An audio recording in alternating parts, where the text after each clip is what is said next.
have a really great show for you today. We have some representatives of the Nevada County Green Party.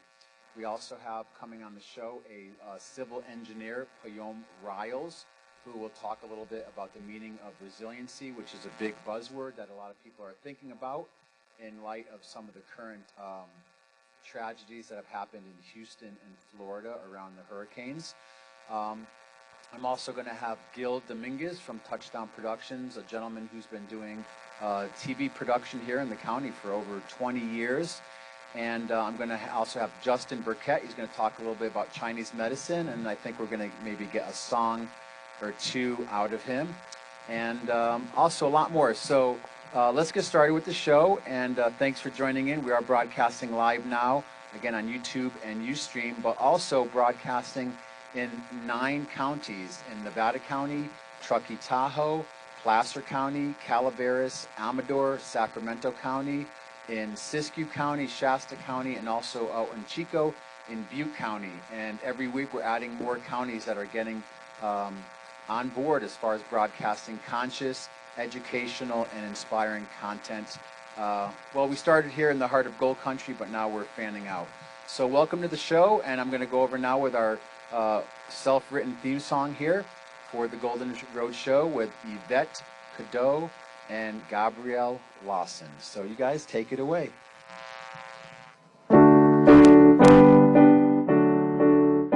It's the golden road. It's the golden road. Building bridges from the past, reaching to today, for a bright tomorrow to light the golden way.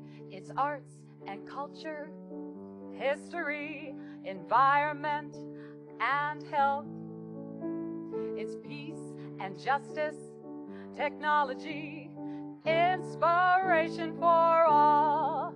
It's the golden road. It's the golden road. It's the golden road. It's the golden road. Dysfunction. We are. We're the cure. I met some of your representatives the other day at Food and Juice. We were having lunch, and they had a booth set up, and they were talking about issues. And I had to say I laughed because right behind the gentleman who was there kind of canvassing, they had, Green Party helping to cure that. So that's a new one on us. We are so question, what is the relationship? I know back in the late 80s, I did a lot of door-to-door canvassing for super funds and for cleanups, and a lot of that was affiliated with Ralph Nader. Mm-hmm. And of course, he's been a representative of the Green Party. But what's the relationship going back of Ralph Nader to the Green Party?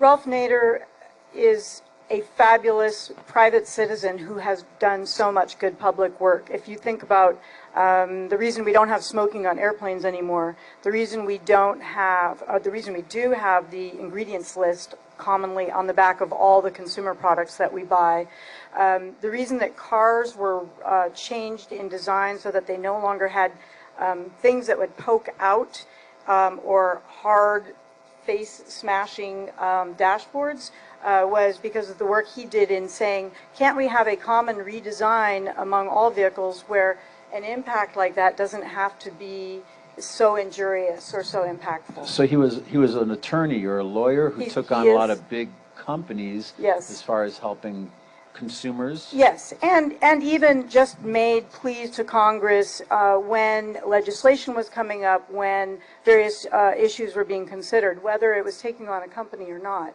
And eventually the Green Party was getting ballot status among most states, as it has, and Ralph Nader was a logical candidate representative. He never actually wanted to run for office, and in the end he has been frankly more effective than many people who are paid to be in public office as a private citizen. All right, well, we're going to try to keep our viewership, so I don't want to get too political right now, okay. Especially after our 1-year anniversary here. But nonetheless, you're doing great stuff in protection of consumers. So let's do this. Okay. He's sitting over there, and I've been really fortunate to spend a little time with him over the last week. Actually, yesterday, I was at the American Legion. They had their second annual event over at the Dewdrop Inn, and it was great. I kind of went a little out of my comfort zone. I went there, I got to hang out with some of the vets and a lot of the bikers, and had a really good time, and just really a great community of people. And but I want to bring him into the mix a little bit because he was there DJing. You can see him usually around Nevada City, God, everywhere. And we're really happy. He's a transplant from Brooklyn here in our community. He's really one of the original artists who worked with many people like Grandmaster Caz and Cold Crush Crew, and the list goes on. But I want to bring in the show. Maybe he's got a little music up his sleeve. Let's go over to DJ Power. Nice round of applause for DJ. 1 2 1 2 1 2. How y'all feel out there? Boy, Mikey, we had a long little stretch, man. Right, girls? I mean, we're back today. We've been building, filming, all that stuff, gigging, creating music and dealing with the community and all that. Yeah, yesterday, big up to all my vets out there, and all the people that support that type of situation. We don't necessarily believe in all the stuff that all this does, but we signed that paper, Somebody got to defend the Briar Patch, you know what I mean? So what I'm saying is this. Yeah, I love that place. Pick up the Briar Patch. But anyway, what I'm trying to say is this. We had a great day gathering, you know what I mean? Helped relieve we had counseling going on there, you know what I mean? We got, we had a lot of counseling going on out there, post-traumatic stress issues, a lot of the soldiers out there. We're trying to get them from. There's a lot of suicide going on with the new soldiers. I believe they should have never introduced psych meds into the military. I mean, my God. Glad I don't want to go out there with them. But what I'm saying is this, right? We got a lot going on with the vets, and there's a lot of good, men and women out there come home. You see one that's in need.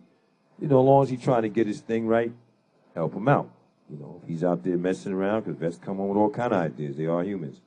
Who knows? But if you see a vet trying to get it right, let's go. But until then, I got a little music. Now, this goes out to my Native American community. I was just with some of my friends and all that, and we were discussing some things. And this is Golden Road TV, so I feel as though I could do this. You would never hear this record on the radio. Big to all my Native American people, we love you. Now, when it goes into this, on an industrial reservation, we are the Alusa Nation. We have been called Indians. We have been called Native Americans. We have been called hostile. We have been called pagan. We have been called. We live on an industrial reservation. We are the Halusa Nation. We have been called the Indians. We have been called Native American. We have been called hostile. We have been called militant. We live on an industrial reservation. this is Golden Road TV. We are Educate. the Halusa Nation. We have been called the Indians. We have been called Native American. We have been called hostile. We have been called pagan. We have been called militant. We have been called many names. We are the Halusa Nation. We are the human beings. The callers of names cannot see us, but we can see them. We are the Halusa Nation. Our DNA is of earth and sky. Our DNA is of past and future. We are the Halusa Nation. We are the evolution, the continuation.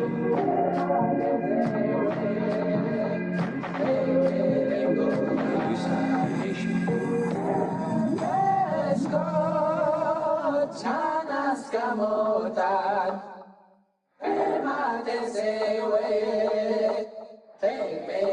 The Halusa Nation.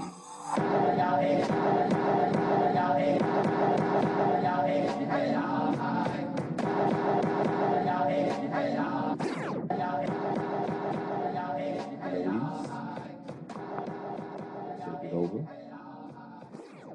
Big up to the Native American community.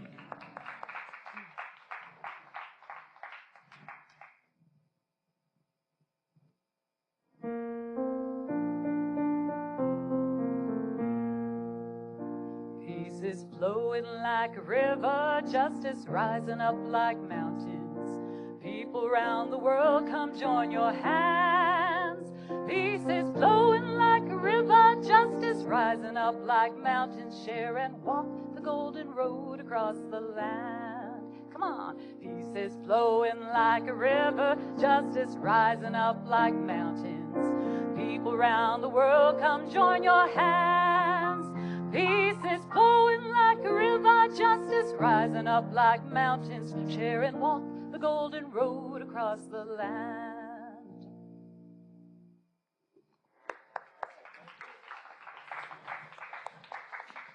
And another original piece of music by Yvette and Gabrielle Lawson. So thank you so much.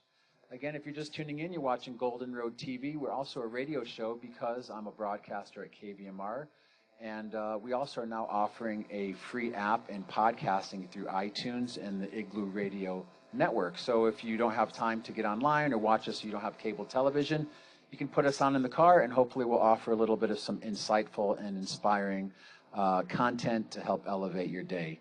So I'm your host, Michael DiMartino. We're talking with the representative from Nevada County Green Party, Beth Moore. We're going to talk for a few more minutes because we have so many guests on the show tonight. I'm really happy and honored. So it's going to be a very fast-moving and eclectic show. So we're back. So we talked a little bit about the backstory of the Green Party, and this is going to kind of bring us to the current day. And then I know we're going to have Nicole on in a few minutes to talk about what's happening right now. But a little more information you can leave us with about the Green Party. Yeah, just to say the Green Party has really done a nice job bringing some different speakers and events and changes in the community. For instance, we brought the speakers who became the architects for our first co-housing here, which has since become 3 different co-housings in Nevada County. And of course, housing is, even to this day, it was front page in the paper. Housing and space is still a real big issue here in Nevada County. Absolutely. As much as those of us who live here don't want to see it grow, I actually spoke with someone from the city recently, and they're talking about potentially 50 to 100,000 more people moving up here in the next, potentially like the 5 years. So these are real issues that you're taking on that really affect all of us, whether, you know, whoever we politically decide to, regardless of whatever music we listen to. This is something that really affects our community. Right. So one of the things with the Greens, people talk about you're a growing and upcoming, or they use other words, party. And if you can't win the presidency right now, what are you doing? And we feel it's really important to change the conversation because the Green Party is absolutely rooted in no corporate donations. And so our conversation, our efforts, our activism is not influenced by corporate money, and we feel that also sets us apart from other main parties. So we like to support candidates who... No one's using a solid gold commode then? That's right. Okay, Not for sale. All right, not good, for sale. good to know. I know Nicole's going to be talking about some of our current efforts and events that we have coming up, but just to say that we would love people to come join us. We meet the second Wednesday of each month at the Eric Rood Building, Nevada County Government Center off of Maidu Avenue. 6 o'clock for newcomers, so if you want to come learn a little bit before the meeting starts, and then 6:15 for our regular meeting. People can come check it out, and I have to say, our food is amazing. So we have this little section that we have in every meeting. Come hungry. Seriously. Seriously. It's like grown that day, sauteed up, really amazing. There's a spread. It's developed. And it's because we made this little section in the middle of the agenda where we kind of take a break, we eat, and we write postcards. So we talk about all these heavy issues that are going on. It's like, all right, what's an action we can take right now? And so we take a break, we write a postcard about, you know, the NID or dams or healthcare or whatever's coming up, current legislation, while we enjoy amazing food. So it's worth it for that alone. And that's something that people can always come together is over food, right? That's right. And I know you guys are doing great work. So again, we're not here to necessarily support any political or particular religious agenda, but we're here to really give a mouthpiece to the community. But I think it's easy to see without looking too far with all the stuff happening in the world that it's really time for us to all come together and find solutions to a lot of these problems. And I'm really excited to have Renette Senum showing up tonight. She's going to be on the show in just a little bit. And she's done so much also for this community, and we really appreciate her taking time to be here tonight. So before we go on, I just want to thank, it takes energy, it takes resources for the show to happen. So of course, I want to thank the Grass Valley Center for the Arts for sponsoring us by giving us this beautiful production space. I'd also like to thank Forever Enlightened Bookstore in Auburn and the New Dawn Bakery, gluten-free bakery, for their support. And really the amazing team that I'll introduce a little bit later in the show. But thank you so much for being on the show. We're going to have Nicole up in just a moment. So let's roll to one of our other theme songs. Then we're going to do a quick a set change. We got lots more live music coming up, more with DJ Power, a lot more guests, Poyom Riles, Justin Burkett. We're going to talk a little bit about Chinese medicine, and lots more to come here on the show. So stay tuned to Golden Road, and let's go over now with Rebecca Funk over to one of our theme songs. We'll be back in just about 60 seconds, so stay tuned.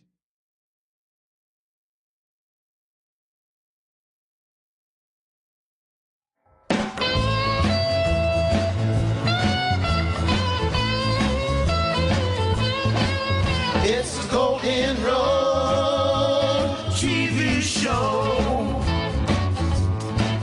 It's the Golden Road TV show.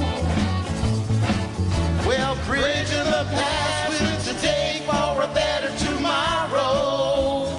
Golden Road explores the intersection of arts, environment, culture, health, peace, justice, science, and technology, paving the road for positive social change. It's the Golden Road TV show.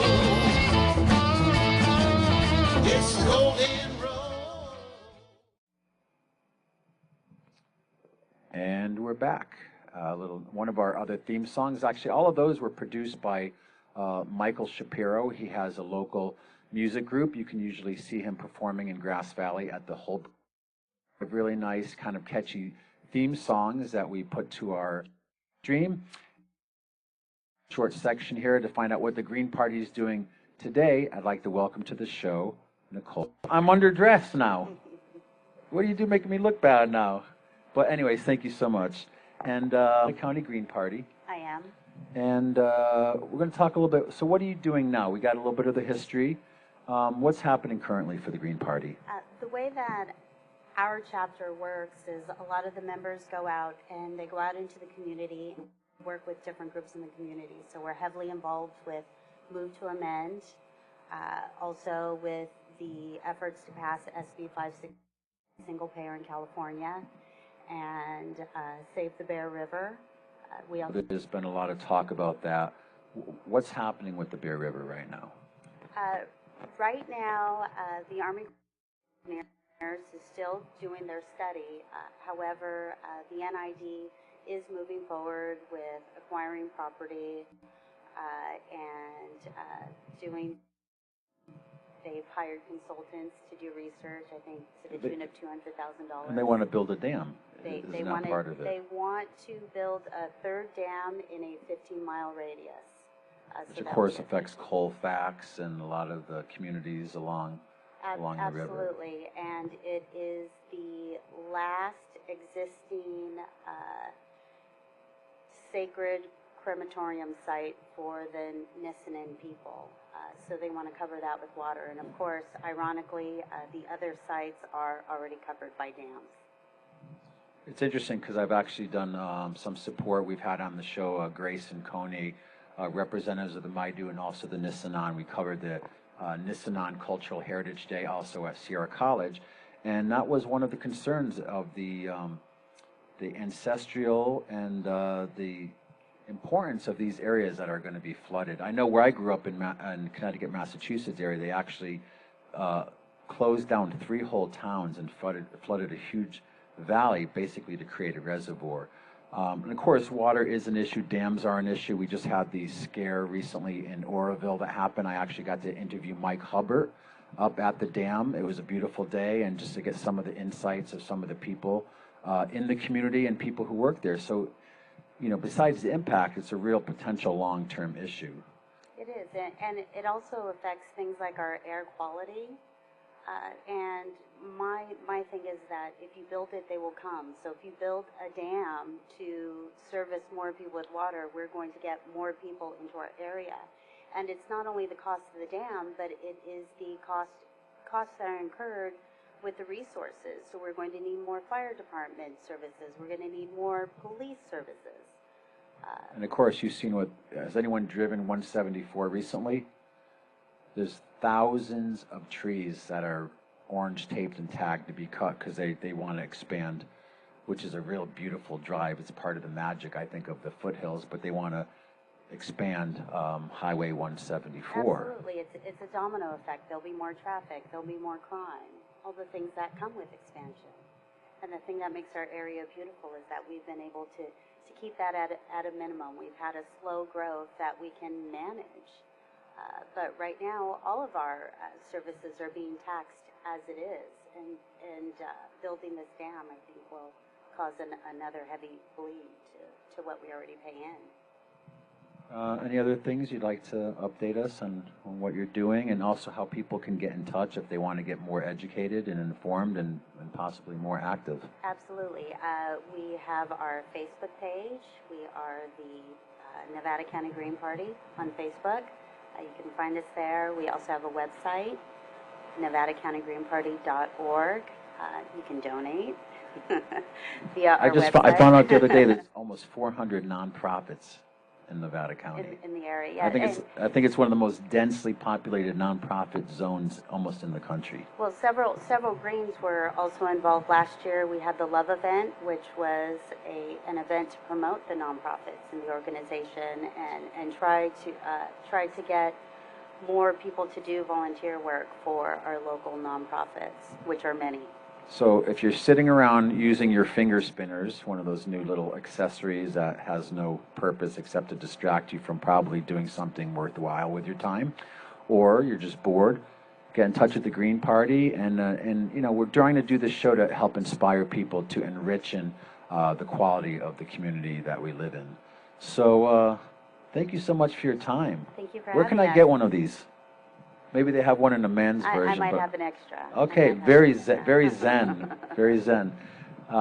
So Nicole Ragland from the Nevada County Green Party, let's give her a nice round of applause. Thanks for being on the show. Thank you.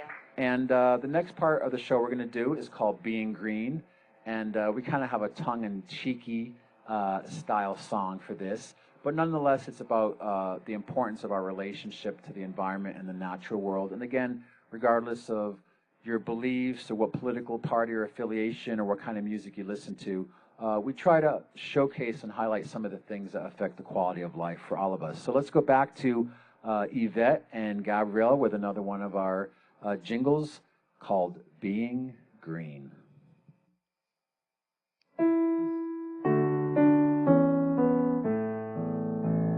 I love to breathe the crisp, clean air along the mountain trail. Recycle all my household trash and fill my garbage pail. Being green, being green, being green. Treading lightly on the land, oh, being green, being green. Walking softly on the earth. I love to swim in waters clean beneath the noonday sun. Eating GMO-free organically can be so very fun. Being green, being green, being green. Treading lightly on the land, oh, being green, being green. Walking softly on the earth. Thank you. Thank you so much. It's hard not to laugh when I hear that. We're adding more lyrics to that. There's plenty to talk about. But yes, compost pails, we all need them, don't we? So our next guest on the show probably needs no introduction. And I'm fairly new to the community. I've been here about 6 years. I moved here from Santa Cruz, where I worked for the Theater Arts Department at the University of California. And like many of us, I came up here about 8 years ago and just fell in love with the area, the lack of traffic, and a little better air quality. And a big part of it was just the quality of what I saw happening to the ocean there, between a lot of problems with sanitation and sewage, and of course, the world post-Fukushima. So that's a topic for another show, but nonetheless, I'm very happy to have our next guest on the show. She was at one point, well, she's now on the city council and previously mayor of Nevada City. Did I get it right? Yep. All right, I'm on the hot seat. I got to do this right now. I'm in trouble. But put your hands together and let's welcome to the show Renette Senum. Thank you very much. I appreciate that, Michael. Thank you. Yeah, so I see you every time, you know, you're on Commercial Street, you're on Broad Street, you're planting flowers, you're cleaning up, you're doing things. And first of all, thank you so much for all that you do for the community. It was very obvious from the day I arrived that you're a very committed and follow through and compassionate person. Thank you very much. And so here we are at Being Green, and I know when we talked the other day, we have a new business in town, the Heartwood. Awesome. Yum Yum. You got all sorts of grain bowls and protein and sauce choices, but we got to talk a little bit. You had just met with, I guess, some of the folks who did the Yuba Village. That's Yuba Village Building Convergence, that's correct. And just start right there. How were you involved? Were you involved in that directly, or?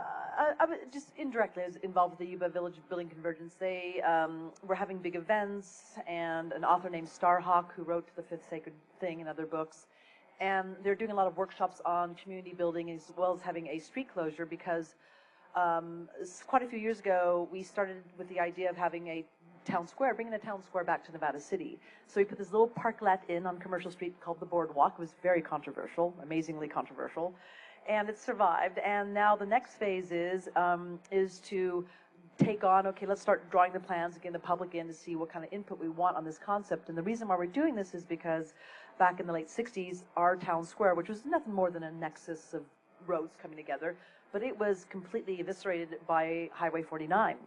And interestingly enough, communities and cities and towns around the country were eviscerated through the heart of their towns for highways. Which, for folks don't know, is right next to the 150-some-odd-year historic National Hotel. Which That's correct. And it took out a third of the historic town, actually, removed most of the buildings. It's kind of crazy. So the objective is to bring that town square, because that's the place you say, oh, Betty Sue is sick, we need to make her a meal, or John is doing a barn raising tomorrow. Well, we lost that. And that's, studies have been done. You cannot be a complete, holistic community without a town square.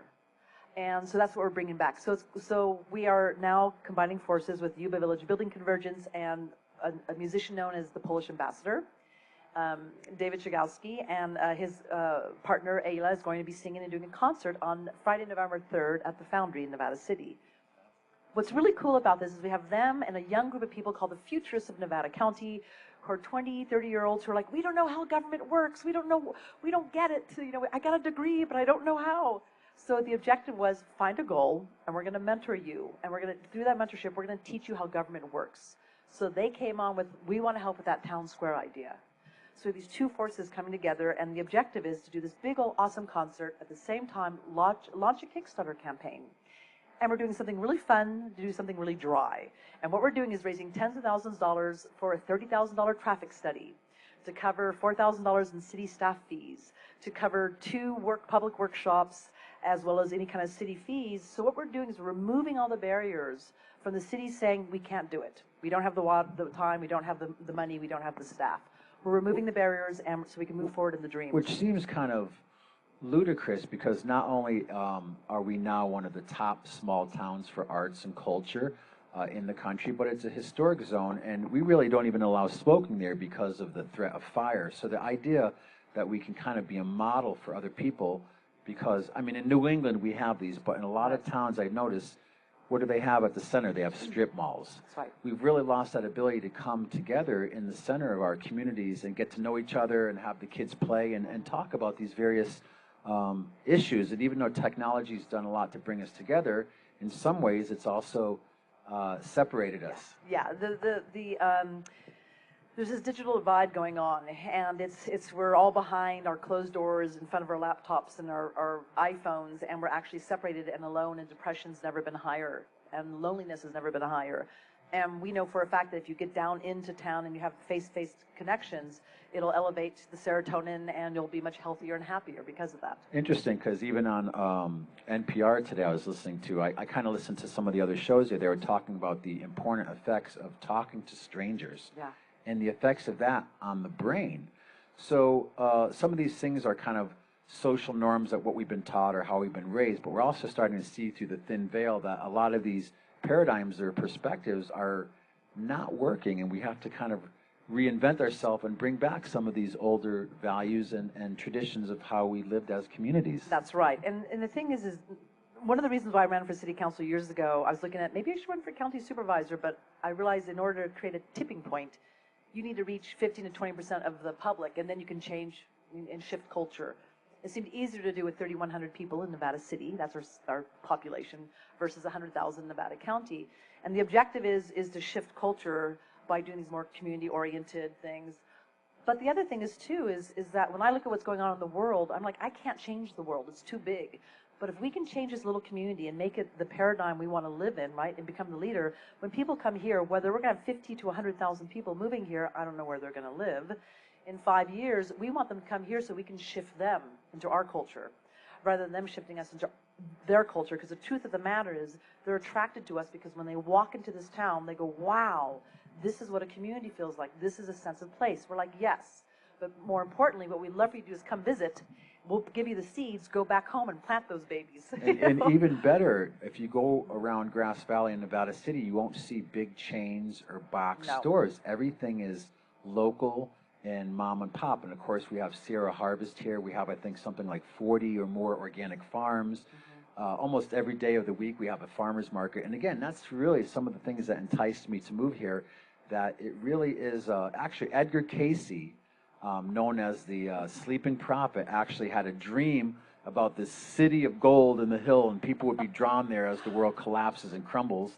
And he actually named Nevada City later. I actually think it's an ncscooper.com fake story, to be honest. Yeah. Is that a fake? Oh, no, it's fake news? Yeah, that's NC Scooper. You can thank them for that. Well, some of the news I did hear, and he's going to be up in just a few minutes, Payom Riles, he's a civil engineer. But he told me that, you know, and again, sometimes we're a little bit ahead of the curve. We are. He told me at one point you were where Halo is now, and you were actually teaching people about how to do food preservation.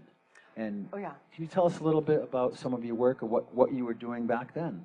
Well, basically, it started with 2005. I became concerned with peak oil, of all things, and I realized that whether it was man-made, like artificial prices being hiked or reduced, or we were running out of oil, didn't matter. We were vulnerable. So the objective was, we started with a group of people, Apple, Alliance for a Post-Petroleum Local Economy, and it all became about developing our local economy, and food preservation was one of them. So you're growing your food, but then how do you store it? What do you do? So really what we're trying to do ultimately is just reclaim our roots. Do what our grandparents did. That's really it's nothing scary. Some people get scared by it, like we don't want change. It's like, look we're doing the things your grandparents did that got you here in the first place. It's not a bad thing. And so we're reclaiming that. And the youth are really craving that right now. And they're really craving that kind of connection as well. So yeah, it could be really scary coming up in this day and age as a youth. Like you said, they don't know how to be politically active. They don't know what to do. They've grown up in the whole, what they call it Generation Glow now, because everyone is so rooted to looking at their cell phones all the time, and their faces are always lit, that they've been isolated from some of these traditions that have been such a rich part of our culture here, not just in Nevada County, but here in this great country of the United States of America. Right. There's been a great separation over the generations, and the truth of the matter is it's extraordinarily unhealthy to lose those roots. Once you do, you become isolated, and you don't feel like you're connected to anything that came before you, and it does bring you into depression and isolation, and that's not healthy. So well, let's do this. Speaking about Generation Glow and Generation X, I know that I did research recently, and they said most people have about a 2-minute attention span. That's right. So let's do this. Let's get back to a little bit of some entertainment. I think DJ Power probably has another song or so, huh? Yeah, I got always some music. All right, let's go over to DJ Power and the Green Party.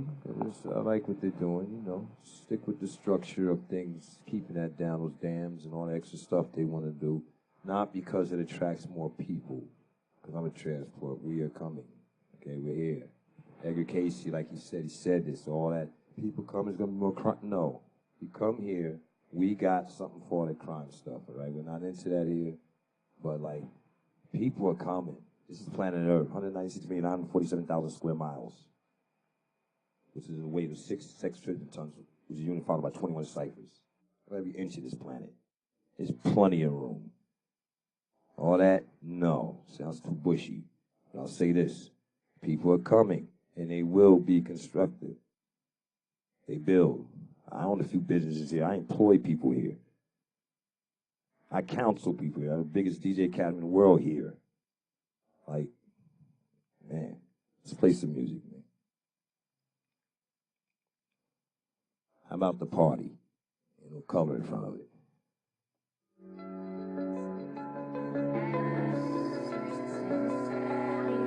Brooklyn. Love you, Nevada City, Nevada County, Grass Valley, DJ Power, Hip Hop Medicine Crew. DJPower.org, hiphopmedicine.com. Take a look. It's a beautiful thing. Beautiful music for beautiful people. Can't you see the fun? And we have done this to ourselves. Can you feel the fun, the fire? Somehow I'm moving closer. Uncover the reason how we can let it go is fine. Blinded, we've been guided. Plastic compass swinging upside down.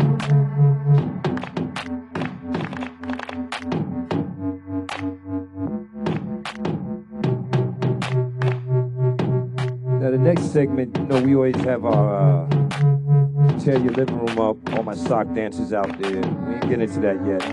It's been a little dramatic start. Now we're gonna get into the fun stuff in a little while. We got more guests for you. This is Golden Road TV, we're back.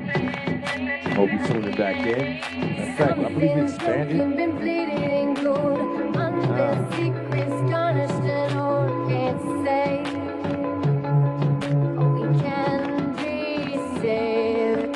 Come now, let all blood cover the path, the pulse that brings us closer to all of that, all of that, all of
Just a little Golden Road TV music to breathe through.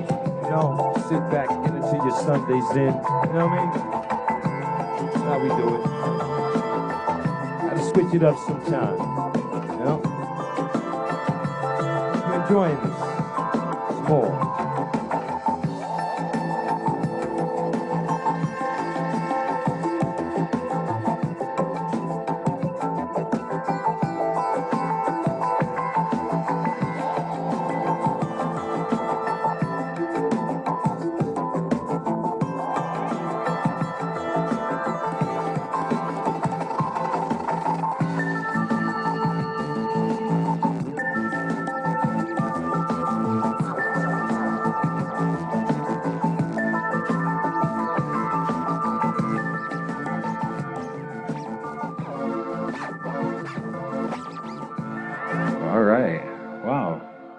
was great. I just sat back and breathed. Nice and saw a little relaxing. Zen music. We had an emotional time in our family. Big up to Dove Moses. You know, I got a granddaughter now, you know what I mean? She was born on the 14th, little Roomy.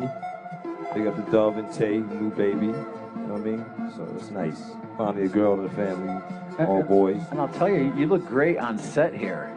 Yeah, you know what? It's Steph, man. You know, she's a genius. Like, you know. Yeah, nice round of applause Genius. back there. Like Stephanie Steph back there. Stephanie Molman. She's a genius, I'm telling you. Like, she makes us all look, you know what I mean? And of course, we're Yes, here on the set of Snake in the Grass. It's another production by Quest Theater Works. I mean, we have.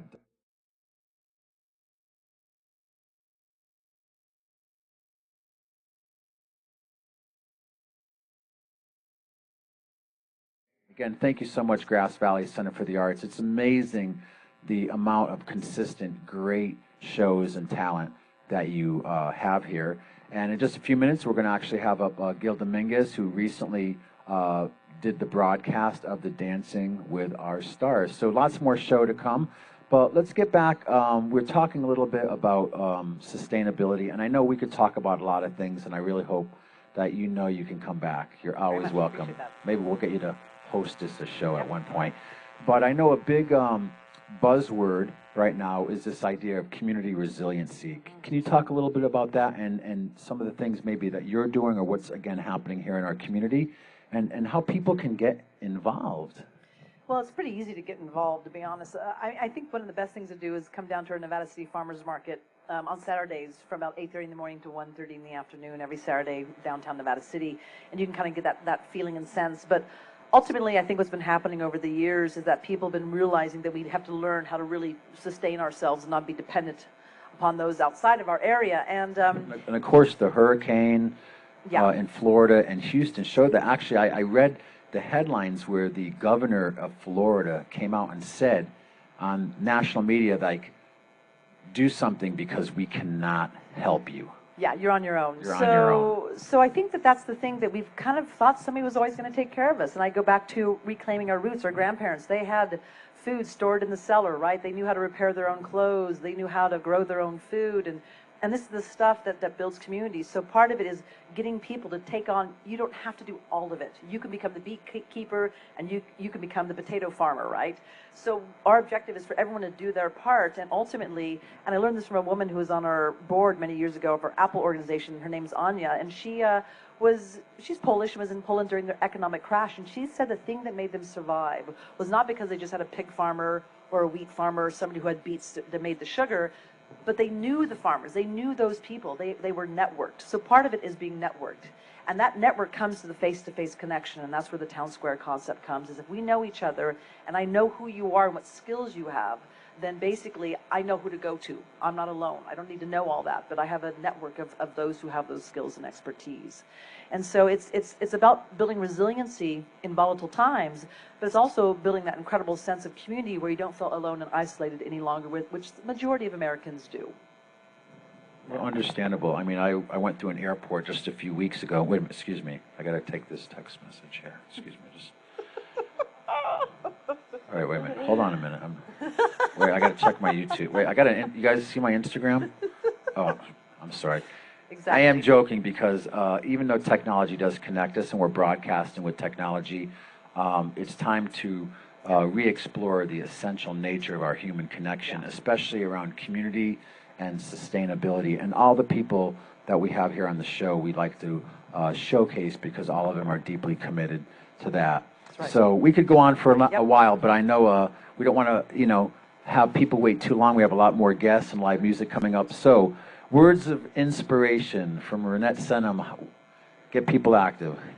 And I want to say this. I found out recently that you are 1966, a fire horse also. That's right. And DJ Power, another fire horse. Any more fire horses 1966 out there? Nope. All right. Well, we're getting organized, so look out. I know. Fire horses, people like George Lucas, Genghis Khan. There you go. So watch out. Watch out. So, but some words of inspiration, and again, I know you're doing so much. Thank you The sunflowers look amazing. Thank you. They had a rough patch this year on the boardwalk. They got removed, and we replanted big, huge ones, and they survived, so it was kind of funny. But words of wisdom. You know, all I can say is my favorite saying, which is an indigenous saying, is give thanks to unknown blessings already on their way. So I would just expect good things to come and focus on that.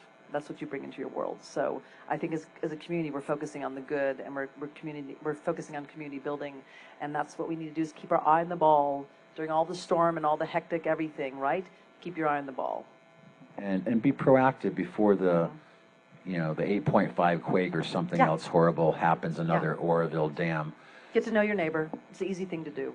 Now, is there a way, because I know you're very aware and educated in a lot of these issues, is there a way people can contact you through Facebook? Actually, well, Facebook, Renette Senum. It's this funny name. It's R-E-I, like the store R-E-I, N-E-T-T-E, and then Senum, S-E-N-U-M. And you can also go to my blog. I have a website called thefoghornexpress.com. And don't forget the T-H-E, thefoghornexpress.com. All right, my ears are ringing already. So, Renette, thank you so much for being on the show. I mean, besides all that you do, it's always a pleasure to see you. And nice round of applause for Renette. Thank you so much. Thank you, guys. Thank you so much. Thank you. So let's go over now. Again, we have Rebecca Funk and Jim Heckenbach. Let's go over now to more of our theme songs. We're going to do a quick switch over, and we're going to have our next guest on the show with Gift of Health with Justin Burkett. So stay tuned. Lots more show here on the Golden Road.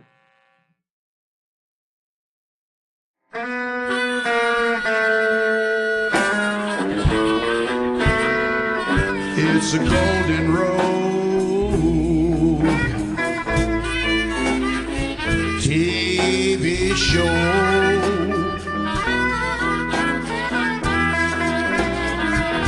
Yes, it's a golden road, TV show.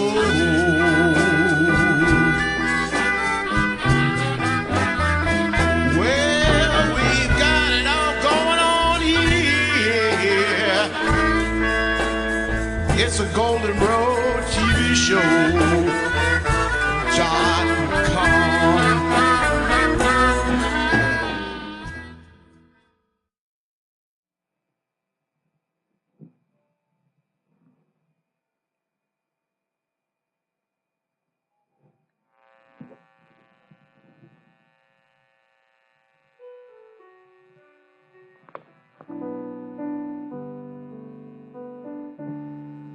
Share the knowledge that heals the darkness with a holistic light. Share the priceless gifts of ages, better quality of life. For the mind and for the body, for the spirit so true. 'Tis the gift of good health that we bring to you.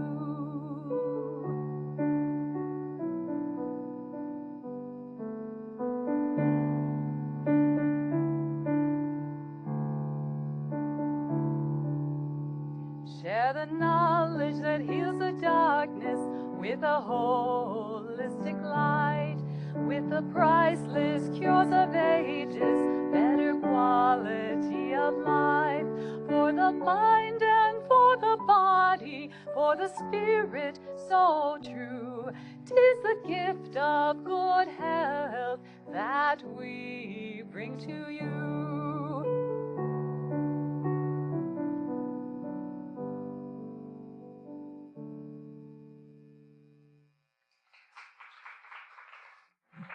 Wow, so beautiful. Thank you, Yvette. Thank you so much, and Gabrielle.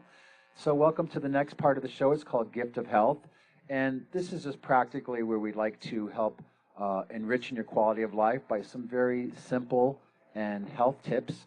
Our guest tonight, I actually just met recently through a friend of mine, Shari Brookler, who we actually did a performance together in a workshop up at the Camptonville School, working with some of the youth around drumming, dance, and community building. You know, getting kids in their bodies, getting them empowered, and letting them know it's okay to let their voice be heard. And so I met them recently, and we had a really great discussion because synchronistically, They're talking about doing some work as far as a traveling show and helping to educate people about health and the environment and inspire people. So I'd like to welcome to the show, to Golden Road, to Gift of Health, Justin Burkett. So welcome. Oh, thank you very much. This is really exciting. Great, great. And again, we're broadcasting live on YouTube and Ustream. Something I do want to mention real quick is in November, we're going to be doing a 6-county tour, really focusing on community building and panels and think tanks. So we'll talk more about that, but it's really exciting. We have the dates and we have the venues that are being donated. Auburn, Nevada City, Chico at the Women's Club, up in Mount Shasta, also Art Truckee up in Truckee area. So people are really wanting this information, really want to help it's a lot of work and it takes some knowledge and strategies to network and build communities. So I know that we had talked about a little bit about your upcoming ideas that you're working on, but you do Chinese medicine. Yeah, I've been doing this since 2001. Kind of an exciting thing for me was being an acupuncturist on a cruise ship. I think that's where the whole traveling medicine... Wait a minute, acupuncture on a cruise ship? Yeah. You incorporated the waves? I've been on a cruise ship. It was so relaxing. I'm thinking about how to design that into like a structure of a bed where you can get that rocking motion of the ocean. It really added to the relaxation effect. Bring back the water bed. Yeah, the water massage table acupuncture treatment. Maybe something with a float tank or something like that. Yeah. Very nice. And so how did you get involved in Chinese medicine? Originally, I was on my way to Western medicine. I got my degree in biochemistry at UCLA. About my 3rd year there, I realized that something is wrong here. Something is wrong with this system. It's just using drugs to try to fix everything that goes wrong, not taking any account into like the yin and yang of it. And that was, I guess, the thing. I got into Eastern philosophy, started looking at yin and yang, and it just kind of hit me like a light bulb one time that all these equations we're looking at, this is the balance of yin and yang forces, and maybe there's a better way of understanding how to bring that balance back. And it's such an interesting time because now we're starting to, in Western medicine, look at the idea of the connection between the mind and the body, also our sense of our own spirituality and self-awareness. But nonetheless, these ancient traditions, Chinese medicine, Tibetan medicine, Ayurvedic medicine, go back thousands of years, and it's based on the concept of elements. Is that correct? That's a great, perfect thing. Part of the earth. The earth comes inside of us. And this is what's really cool about the modern approach. We're able to see that we have this microbiome inside of us. This is the earth, these living creatures living inside of our guts. And they're providing a lot of the nutrition, a lot of the amino acids and the essential things we need. And if we kill those gut bacteria, those gut microbes, we're in trouble. And this is one thing we were talking about the other day about glyphosate, this Roundup. Oh, geez. Here we go. Monsanto, look out. All right. So we were talking about and which affect the water. So tell us a little bit of the effects of glyphosate. Glyphosate, yeah. One of the things I was reading was that it inhibits these gut microbes.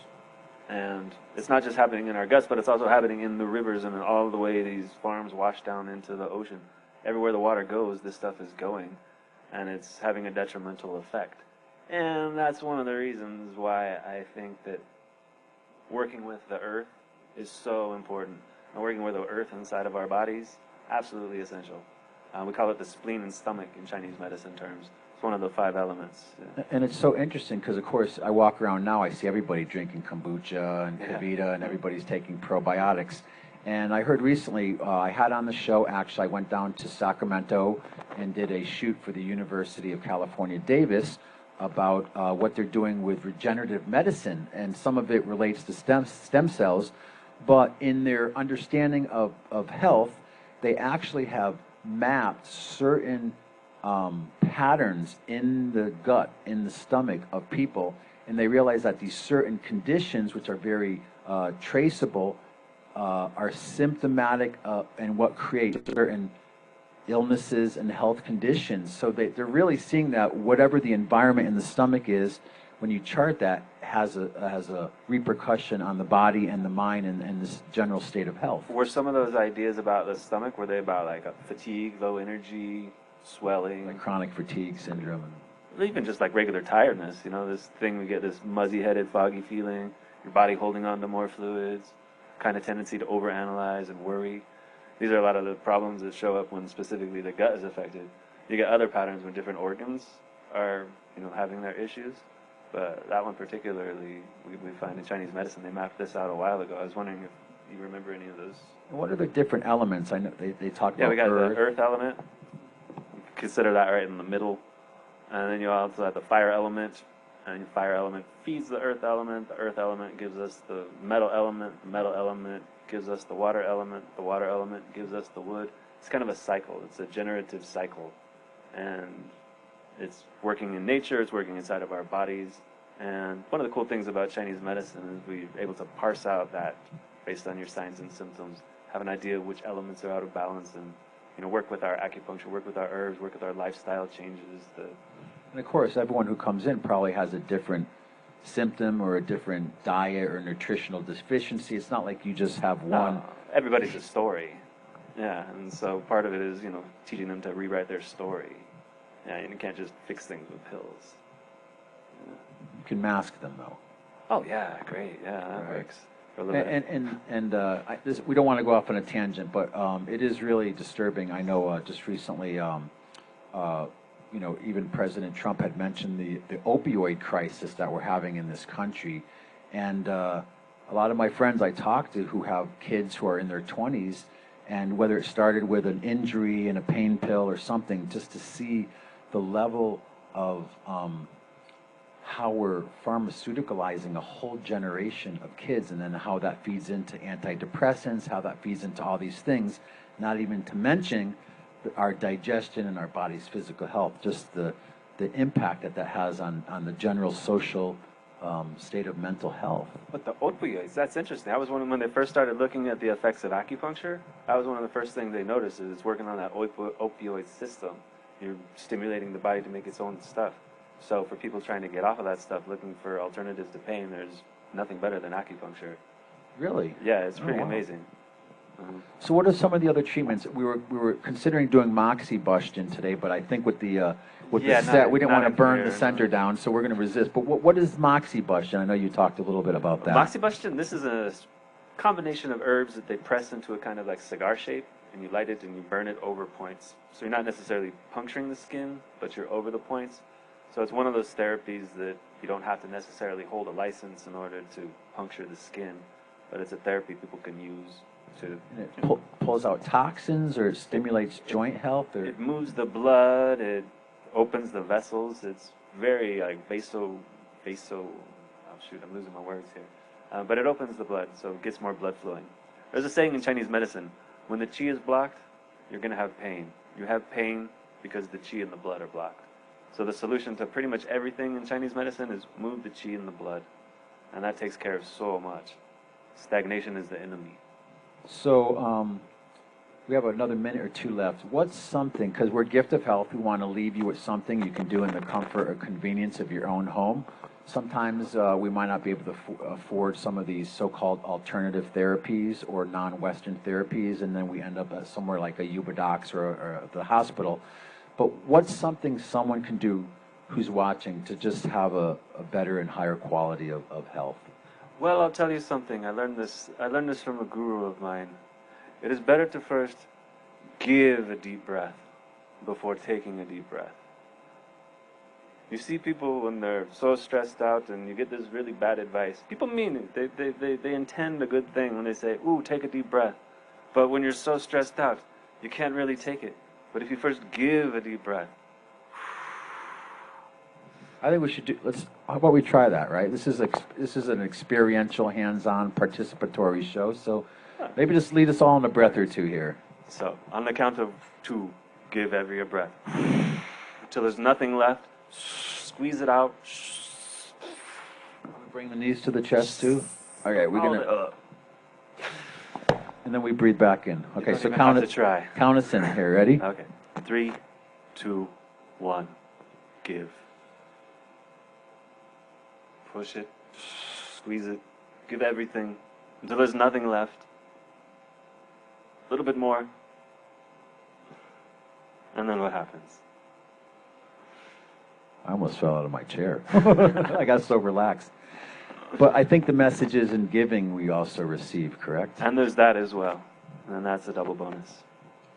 All right, how about a nice round of applause for Justin Burkett? And Justin, you're also a musician, right? That is my primary medicine, I'd say.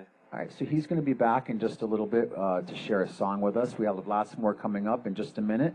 We're going to have our local business focus with Touchdown Productions with Gil Dominguez and another person who really does a lot for the community. And then after that, we have Payom Riles, a civil engineer. We're going to be talking a little bit more about resiliency. And I'm also working in collaboration with some people from the Bay Area who are all working in this area. They're very involved in STEAM, helping to reduce some of the public education system, to elevate the level of education that we're offering our kids in this country outside of what's available in the general public schools. And lots more. We're going to have some live music. And you guys having a good time? All right. I don't hear any snoring, so I think we're okay. So let's do this. How about we go back to DJ Power, and we'll have a little bit of some music, and we'll be back. And again, thank you so much for tuning into Golden Road TV and radio, podcasting every week. Yeah. How y'all feel out there? All right. Yeah, DJ Pound the building, Grass Valley, Funky Mountain. That's what this is. Renamed it Funky Mountain, man. You know, me and Mikey, we got together with our friend Zotar. Mikey, we still got some Zotar going on? What's going on with that thing with Zotar, man?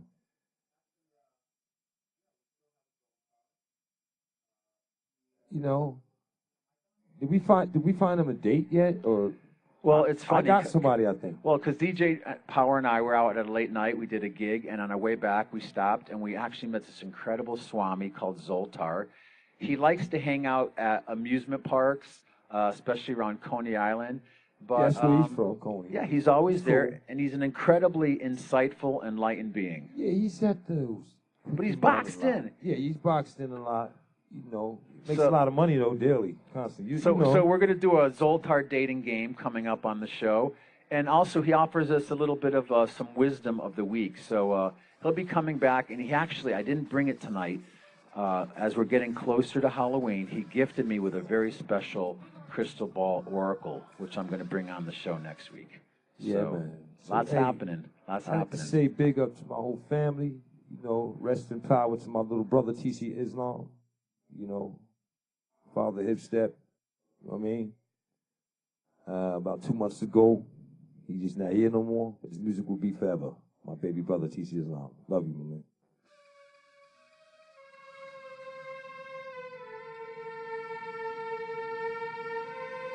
This is how you remix stuff. I'm sure you heard this record before, but not like this.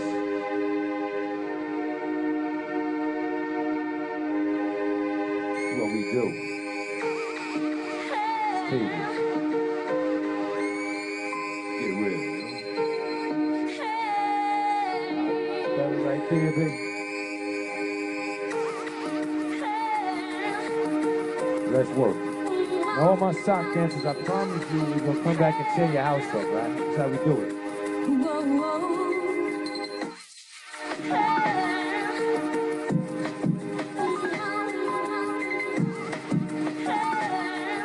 All the hipstep massive out there, keep your heads up. Uncle Hipstep is keeping it going. The father's justice. Big up to Queen Amani. He's in charge of all hipstep now. Love you. Peace.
Golden Road TV show. It's the Golden Road TV show. Well, listen once, listen twice. Oh, won't you please take my advice? It's the Golden Road TV show.com. And we're back. And another round of applause for DJ Power. Always Caribbean style over there, right?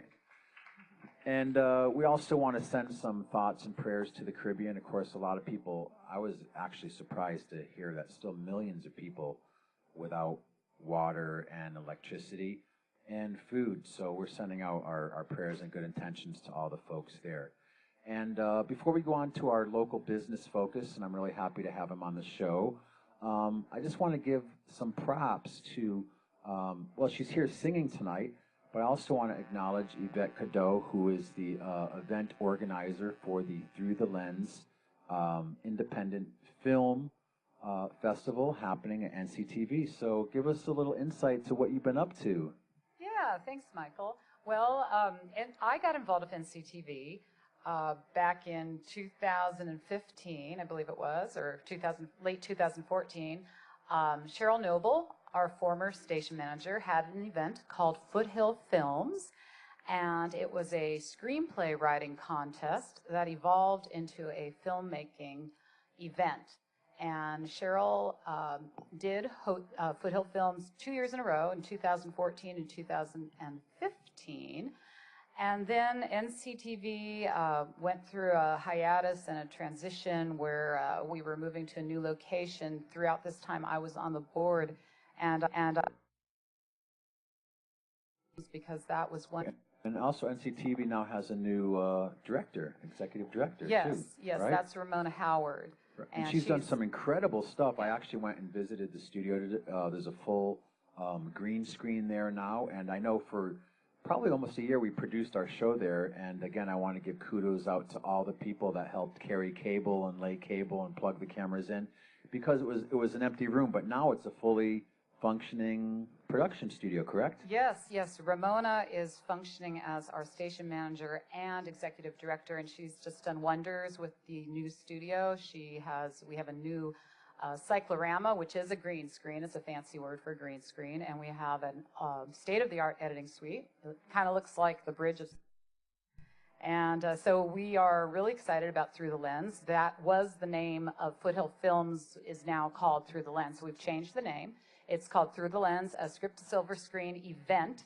And we have 6 films, which will be premiering at our Red Carpet Gala on October 1st at the Del Oro Theater. So we're very excited to be back at the Del Oro, which was the location of the first Foothill Films, which is now called Through the Lens.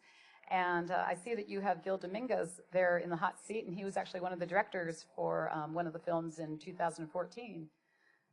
Fantastic. So if people want more information, and again, the dates of the actual film festival again? Yes, which is almost sold out, I heard. Well, it will be sold out. I feel pretty confident.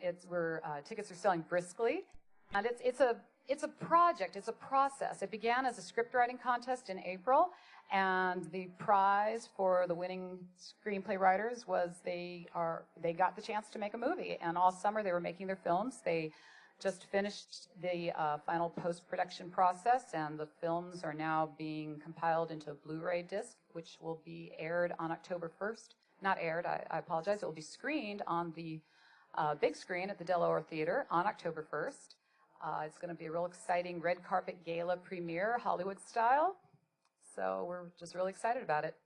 Oh, super fun. So again, just another opportunity to come out and support some of the great arts and culture community here in Nevada County. And of course, you mentioned Gil Dominguez, and I actually got to spend a little bit of time with Gil, as busy as he is, the other day, and was actually amazed at the depth of what he's been doing here in the community, not just covering events and his involvement with NCTV in the past, but also what he's doing for helping youth be seen and for the sports community here. So nice round of applause as we welcome Touchdown Productions and Gil Dominguez to the Golden Road. So thank you.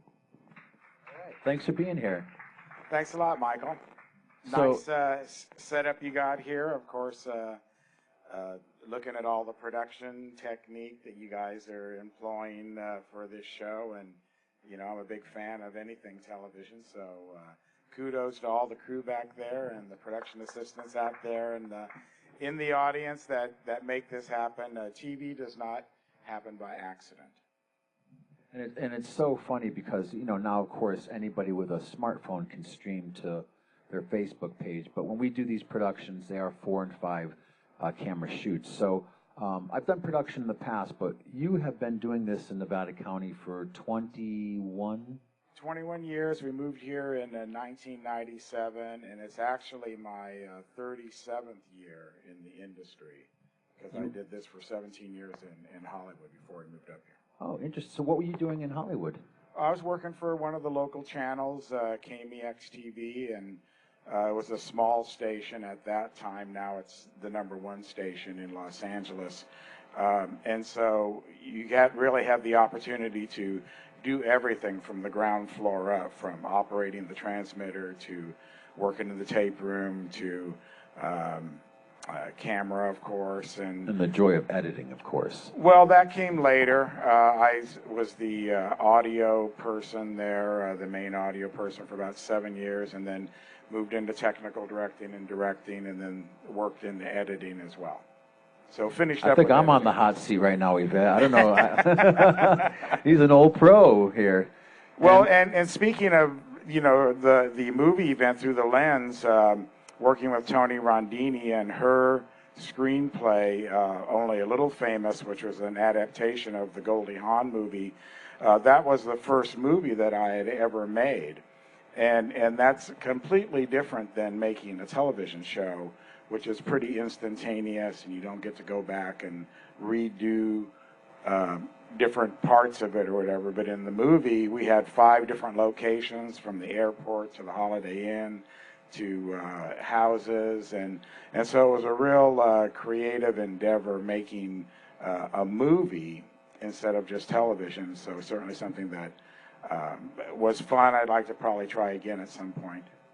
So you really worked in all facets of media, really, as far as film and broadcasting. And I think what's really exciting, this is how I first heard of you, you are doing such an incredible job of broadcasting the local sports events. And when we talked the other day, you actually developed it to where you're even giving out player of the game awards and doing a lot of things. So just for people who might not know, you tell us a little bit what you're doing here for the sports and the youth community in Nevada County. Well, the name of that show is the NorCal Game of the Week, and that is our flagship program, now in its 21st season. So this last Friday, we were at Placer High School, and they were playing a non-conference game against Laguna Creek. It was also... Who won? Placer bowled them over 49-12. Wow. So it was over at halftime, and then they went into a running clock, because if you're more than 35 points ahead, then they just let the clock run. They don't get the game over because it's already decided. But the fun thing there is that it was also senior night, and it was homecoming, so we got to capture all of those activities as well in the broadcast. And our player of the game sponsor is Bill Slade and Sons Trucking, and he really enjoys us getting the trophies, and we go down to the field and interview the player after the game and hand them their trophy. And it's just really fun being part of the overall foothill sports scene. We broadcast games from Nevada Union, Bear River, Colfax, and Placer. Those are the main campuses in the foothills. And so next week we'll be on the road down to Rockland. Nevada Union's opening up league play there, and then they'll go to Del Oro the week after that. So the next 2 weeks we'll be on the road, the Golden Road. There we go. Thank you for that. So when people watch the game of the week, are you in front of the camera? Are you announcing? I know you have a whole team of people, and I was really impressed that you have such a committed core of people, very much like our upstart here with all of us. But what do you usually do on the game of week? Right, and since you mentioned that, congratulations on your 1-year anniversary. It's a long road to get to 1 year. Lots of stress. But you're right. We've got a dedicated team. Marty Mortensen is one of our main announcers. He's in his 20th season with us this year. Paul Brown has 12 seasons in. And, youth must be served. And we brought on a new guy this year, David Klein, who's doing a really good job right out of the box with color. And he's doing a little bit of play-by-play. So it's really important to have those people working with you, and because you don't make television by yourself. And and you've also been serving the larger community too. I guess I saw a few of your spots that you're doing with people like SPD, just helping to really showcase a lot of these locally based mom and pop businesses that are here in our community. Well, commercial production is all part of our mission statement. You really can't just do one thing up here. It's kind of a small community. So whether it's working with the Center for the Arts or dance productions or the 4th of July parade or concerts, the sports, of course, commercial production, even transferring, VHS to DVD. I mean, we try to do everything and be a full service production company. I mean, you really are. Recently, when I go to concerts, they have a new service now. When you leave the show, you can actually get a CD of the concert you just attended. And one of the things when we met out at your place and I saw your great production vehicle is that sometimes after the game, people can actually come and get a DVD of the game. Yeah, we're recording DVDs in the truck, and we'll have them for sale immediately afterwards. And whether it's Little League or football or a lot of our dance recitals that we do here at the Center for the Arts, the parents want to enjoy these right away. They don't want to wait a week or two to get them and stuff, so we give them the line cut right there out of the truck, and they take it home and have that immediate gratification. That is really state of the art, right? Well, it's like your production. Everything is just a step-by-step process, and you plan ahead and make those things available, and you have your burners there, and your discs are already pre-printed. So, and people are amazed that they pop out 9 at a time or whatever, but the real work is in the truck and in the crew and making those edit decisions when you're doing live television. Great. So with everything you're doing, what's in your immediate future? Something we can let the community know about, maybe an event, or how can they watch Game of the Week? Or I know you also have a very active Facebook page where you're putting out a lot of content for people in the community and around the world. We have all the trappings, Instagram, Facebook page, of course, my own personal page, and the Touchdown page. We have 5 YouTube channels, so whether you want to watch Game of the Week, you go to the Game of the Week channel. We also have Touchdown Productions Network, which has a lot of our dance material and other shows that we do. There's a Food and Farm Show channel, which was a show that we were producing before. And, there's just lots of ways. This is a great community. There's no shortage of events here. And, you can't even cover them all. You just kind of pick and choose and see which ones are going to be interesting. And that's always been our philosophy, to try to do something somebody else isn't doing right now, and that might be of value to the community. And last year was our 20th anniversary, and that was a big milestone. Wow, nice round of applause. 20 years doing production here in the community. Amazing, amazing. And we had a nice party over there at 151, and we showed some highlights, and Brian Hamilton over at the Union did a nice story on us for that event to mark that. So it's any business here in Nevada County, you put in 20 years, and that's a great milestone, because it's not easy to own a business here in our small little community. And of course, Carrie Brenner has moved to, I believe, Marin, to North Bay, so we now have Brian Hamilton, who's our new editor, and looking forward to possibly having him on the show. And Brian's a great guy, and actually he had got his start in sports. He was the sports editor. So him and I go way back to working the sidelines at the games, and there's really a sports fraternity, if you will, with all the local broadcasters, whether it's KNCO and Tom Fitzsimmons or the guys at the Union or John Hart or K-High and the Auburn Journal. And you see these guys out there every week. And so it's just really fun working side by side with them and bringing the sports back to the community because people are too busy. They can't go to all the games, or especially the away games. And I really appreciated what you said. It was kind of more of the philosophy behind sports in our community. Do you remember when we were talking how you said it's a great... Oh, equalizer. It really is. And again, sometimes what's happening currently in the world can be so dividing, right? Whether it's our personal beliefs, the music we listen to, the places we like to go. But again, that sports really are the great equalizer. It's a way for us all to come together and, of course, support the youth in our community. Right. When you're at Hooper Stadium, it doesn't matter whether you're pro-growth or Green Party or Republican or any of the things that are going on in town. Everyone's there to support the miners, and hopefully they have a good showing. And it's really one of the great things about our community. We all seem to get along and harmoniously cohabitate. So anything you'd like to leave us with? Any hot things on the immediate future? And no, it's football season right now. So if you like football, this is your season. And really, football is still king here in the foothills and the Sacramento area. And just a lot of great games still coming up. League play starts. Come out to touchdownproductions.com and see the latest games. And if you see us out there in the community, come on up and be hi. Say hi. You don't have to be shy. A lot of people, like, when you went into the truck the other day, that's interesting for people to see what a production truck looks like or, how we put a show together, whatever. And always happy to talk with people about television. Well, it's really nice to have you and do a small part on behalf of Golden Road to return the favor. So thank you so much for all that you do. And you really, just like with Golden Road, sometimes you have to come and you just have to blaze a trail. And, it's nothing new, but nonetheless, all of us are here.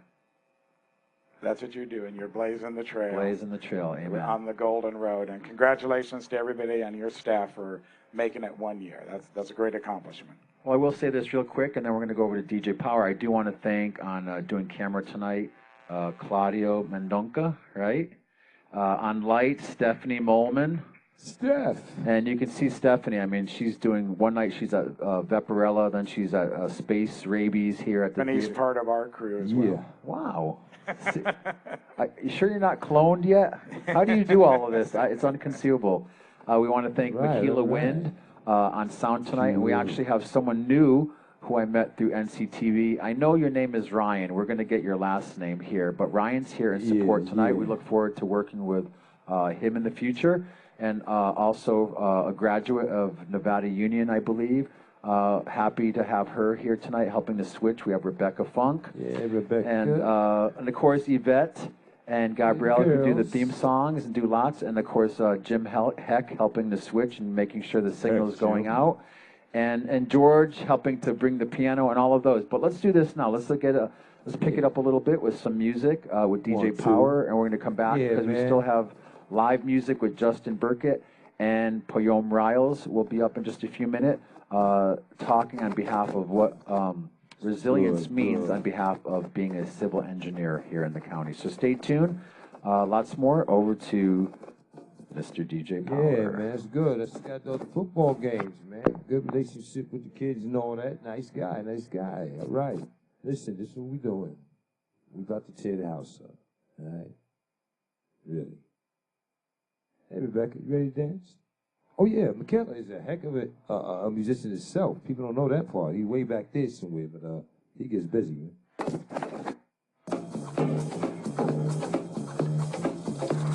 A little different.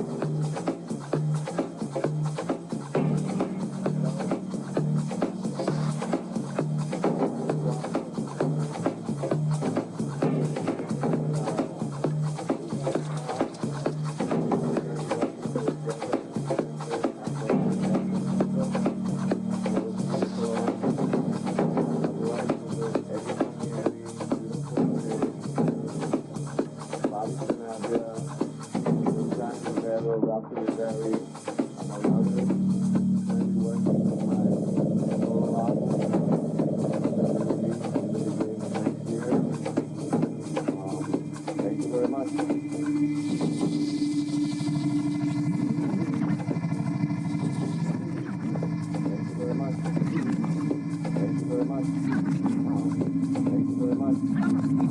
Thank you very much.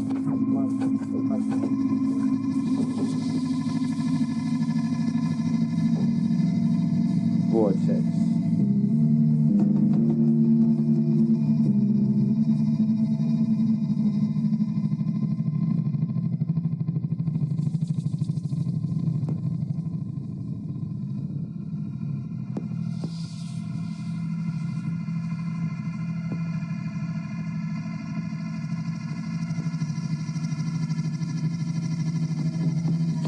It's never normal.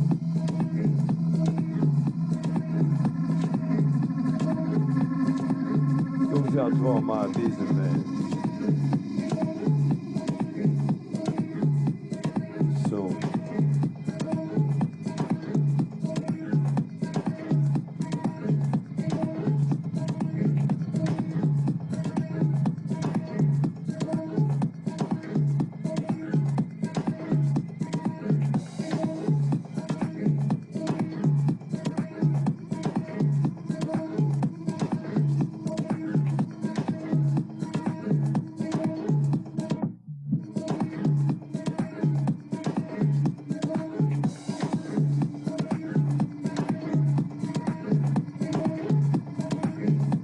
hey, the audience, get up and party if you need to, all over, not just at home. I hear the audience right here, Let's go to the road.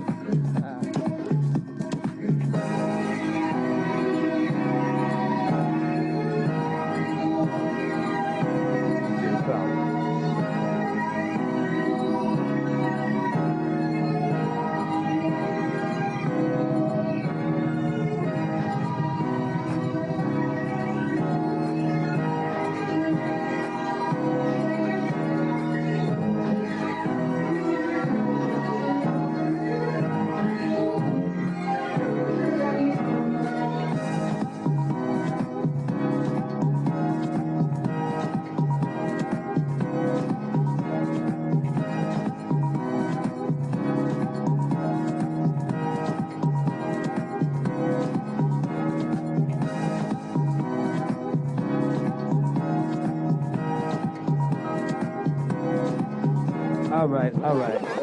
Hold on. No, we're not gonna go out like that. All right. Everybody in Jamaica, how you feel out there?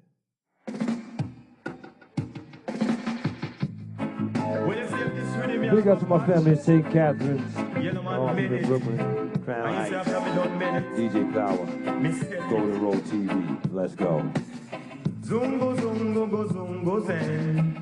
Zungo, zungo, go, zungo, zen. Say if you have a paper, you must have a pen. And if you have a start, you must have a end. Say 5 plus 5, it equal to 10. And if you have both, you put them in a pen. And if you have a rooster, you must have a hen. Now, zungo, zungo, go, zungo, zen. Zungo, zungo, go, zungo, zen. Jumpy happiness and jumpy joy.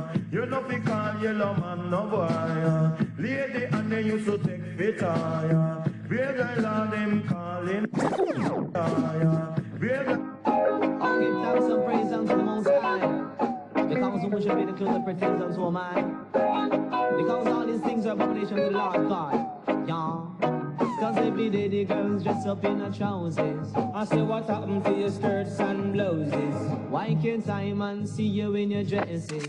All these things unto Jajanal pleases. And every day them a worship vanities. And your greatest lust is jewelries. Mind ya lick you with is easy. Hey, mind ya lick you with is easy. Why ya? To all the man them who cheat on them woman. And why you know so the thunder stand in our door with a fry pan in her hand? Come now. Sometime a man forget, cool again, cool again, cool. Sometime a man forget, cool again. Sometime a man forget, cool again, cool again, cool. Sometime a man forget, cool again, cool again. For me no. Maria man and him name is Ricky. From last month him a go on like him crazy. We're gonna bring it down, Golden Road. Alright, get back into your zen. Throw your house up and get back to your zen. Clean up, clean up. See you next week.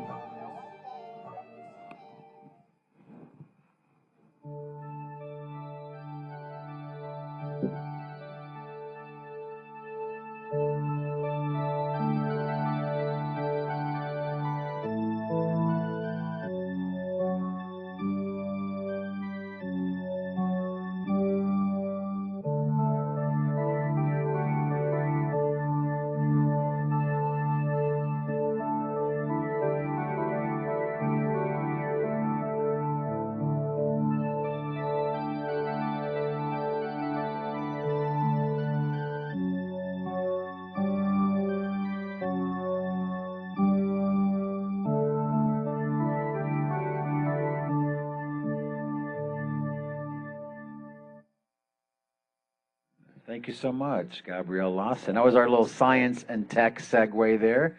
Another piece of original music from the master music mind of Gabrielle Lawson, so thank you. If you're just tuning in, you're watching the Golden Road TV show. We're also a radio show because we do take the 2 hours of audio. We have a weekly podcast, and we also put it on other radio stations, including KUBU in Sacramento, and I'm also a broadcaster on KVMR, and I do the every other Saturday morning show called The Golden Road. So welcome. A couple things we have coming up over the next week or two. I have a great in-the-field interview with 2 authors. The first author is Jack Alice, and he just recently wrote a book called Blue Sun, Red Sun. And it's a story, kind of an overview of various ancient prophecies and how they might be relevant to some of the changes that are happening in the world. And also I spent some time up in North San Juan, actually right before the recent fire, and I got to interview Mr. Timothy Murray, who just wrote a science fiction action love story called Thumar. And I thought it was a great book because it really highlights, even if people are from different planets and extremely different civilizations, that they can still work together. And in this way, it leads into a romantic relationship between a Thumarian queen and a person here from the Earth. So that's Thumar. Check for that coming up in the next few weeks. We're also going to be out at the Celtic Festival at the fairgrounds, Grass Valley Fairgrounds, in about 2 weeks. We'll be at Just Exactly Perfect, which is a festival that's happening out in Placer County. And next weekend, I'm going to be down at the Sacramento Holistic Expo, the Healing Arts Festival put on by Prasana, interviewing some of the healers there and also performing some music. So my next guest is, he's actually become a really good friend, and you can usually find him, well, behind a desk doing his civil engineering work. But on Thursday nights, he's been known to come to Pioneer Park and to bang on a drum with about 15 or 20 of us at the weekly World Beat Community Drum Circle. So a nice round of applause for Poyom Riles. Thanks, Michael. Whoop, whoop.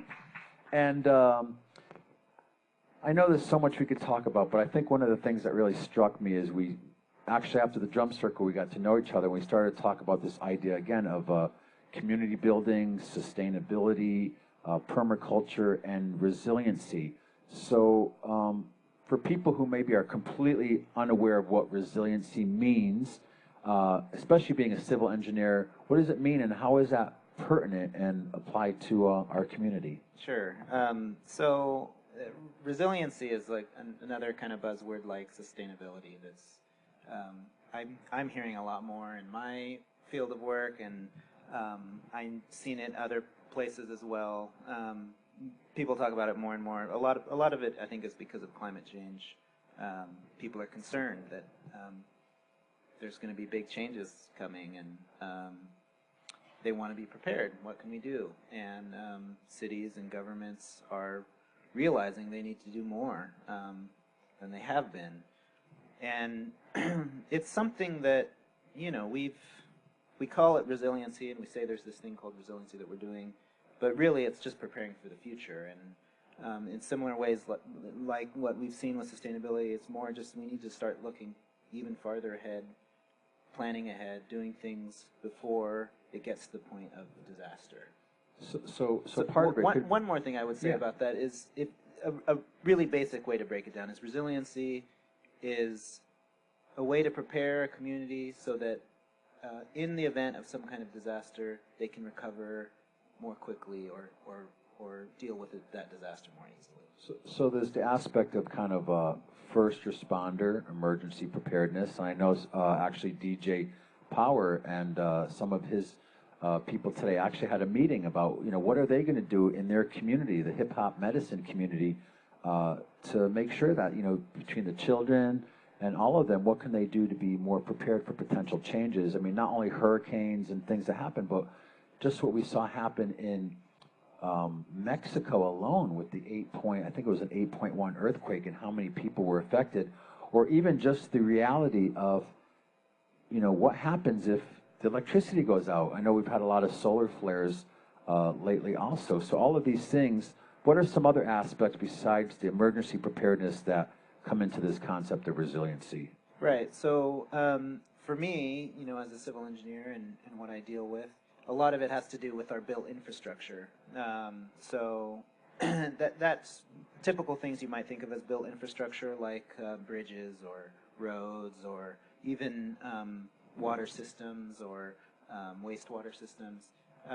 But other things too incorporate what now we're starting to consider infrastructure is like the things that we depend on to live, even rivers and forests and things like that, are really important to our survival. And so when we talk about resiliency, for example, like this hurricane, the flooding is a good example, where if we work more with the natural world in terms of the size that we need to give the river, the floodplain is there for a reason, and when the floodplain floods, that's very important for the ecosystem, for the function of the floodplain, for groundwater recharge. But then also, if we don't build in the floodplain, then that reduces a lot of the disaster in the first place. And so resiliency can be part of that planning ahead, but it can also be the way that we build things in that floodplain. So if we build things that are a little bit taller and they maybe won't get flooded as much, or the bottom floor of that building doesn't have anything that will be damaged in the flood, then and we're aware that that might happen. Which is a big topic now, not just in Houston, but also looking back to what happened in New Orleans and Florida, and even just the reality of, you know, whether you believe it or not, but science has fairly given a strong case about there is global warming happening. Humans could be adding to that. It could be a natural phenomenon as the sun gets hotter. You know, these things do happen also in nature. But as sea levels begin to rise, actually, I'm working with a gentleman in the Bay Area who's been making me aware about how many islands now around the world, they're actually moving entire populations of millions of people off of these islands to prepare for, ahead of time, some of the potential sea level rising. Yeah, that's right. And the sea level rising, people are doing quite a few things. Building seawalls is one of the ways that they're trying to prepare which for they're proposing in, I know, New York City. That's right. Area they're proposing. But also building beaches, extending beaches and dune areas to prepare for when a hurricane or something comes through, that there's a buffer zone there.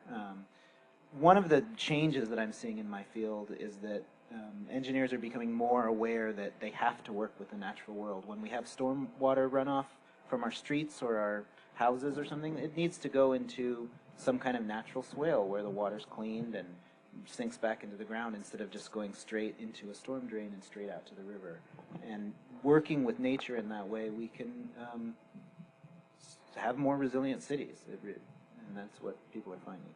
And it's really interesting too, because you know, we're talking to you from the standpoint as a civil engineer, but there's even things that affect us as far as landfills, things like recycling. And I heard something pretty horrifying the other day. I was listening to, it wasn't fake news, it was pretty on point, but they were talking about where they recently went around the world and did water samples from the tap, whether it was in Europe, Africa, Asia, here in the United States, South America, and they said that 83% of drinking water contains plastic-based particulates. And that's not even bringing into account, what that means is basically, you know, we all know about the Pacific Gyre that's happening. There's an island that's made of plastic in the Pacific Ocean, just kind of northeast of Hawaii, that's bigger than the state of Texas. I think it's probably considerably bigger. I haven't necessarily followed that in the media. But how much plastic we use, and plastic really never goes away, so that this plastic is starting to build up in people's digestive system, in their blood. And not only that, but what's happening right now with pharmaceuticals that are being flushed down the toilet, and the impact we have in just our decisions of what we buy and what we use. So it's quite alarming. Actually, I know DJ, I'm not going to let the cat out of the bag, but he's been working on a track.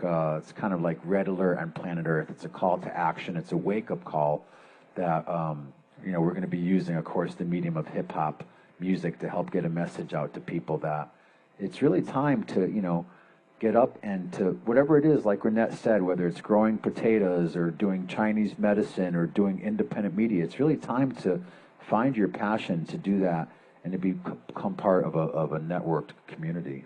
Yeah, I think the networking part is key. One of the big pieces of resiliency is getting different departments of government to work together, government and the community to work together in order to build a more resilient system. Because if one department's just working on their own and they're doing something, they might not even be, they might not even be thinking about what potential effects might happen in the future. Another really important piece in building resilient designs is getting stakeholder involvement. So the communities that are going to be affected by whatever you're building, if you're planning to build, if you say, oh, we're going to have sea level rise in our community, or we're going to have increased forest fires in our community, what is the solution to that? Instead of just some engineer or consulting firm saying, okay, we're going to figure out the right solution for this community, talk to the community. Talk to the people in government in that community, talk to the people who live in that community, the people who work in that community, and ask them, what is a solution that's going to work for you? Because that is really what's going to build a resilient community. If that culture in that community is working together and living together and building their own community together, that's really what makes a whole community and a whole culture that's going to extend beyond for 7 generations or however long we want to be here for. Yeah, and I really like you did a write-up that you gave me the other day, and I thought what was really powerful is your definition of resiliency, because sometimes, we think of strength. Strength is like a rod of iron. It's unbending and unyielding and able to stand against anything. But the idea of resiliency is more like the bamboo where that's right. That its flexibility is its strength, correct? That's right, yeah. So often people talk about how you want to be strong like bamboo, where it can bend but it doesn't break. Another example that I said is you can really get an understanding of what it means to be resilient when you...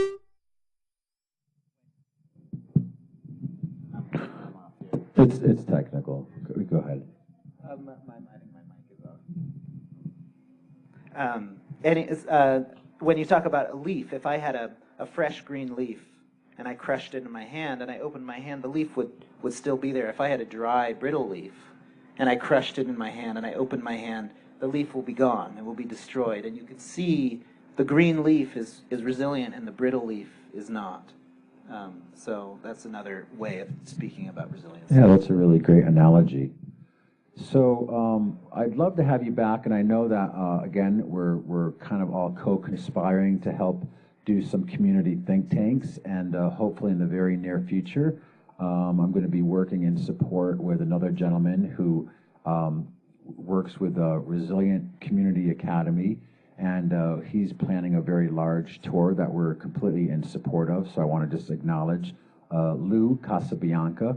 But again, we're looking at potentially doing some projects this fall and in the spring, doing some community think tanks, and really helping to get people networked and activated about what they're doing and what they can support and do in their communities. And recently, I have actually, speaking of working in the schools, I just reconnected with Margaret Campbell, who works at the Briar Patch and does a lot of their web and social media stuff, and come to find out that she did a whole thesis on community resiliency a long time ago. So we're just scratching the surface. This is something I'm getting much more aware about, even though I've been working with arts and culture and education and permaculture and the green movement for a long time and recycling, not contributing as much as possible to a disposable culture.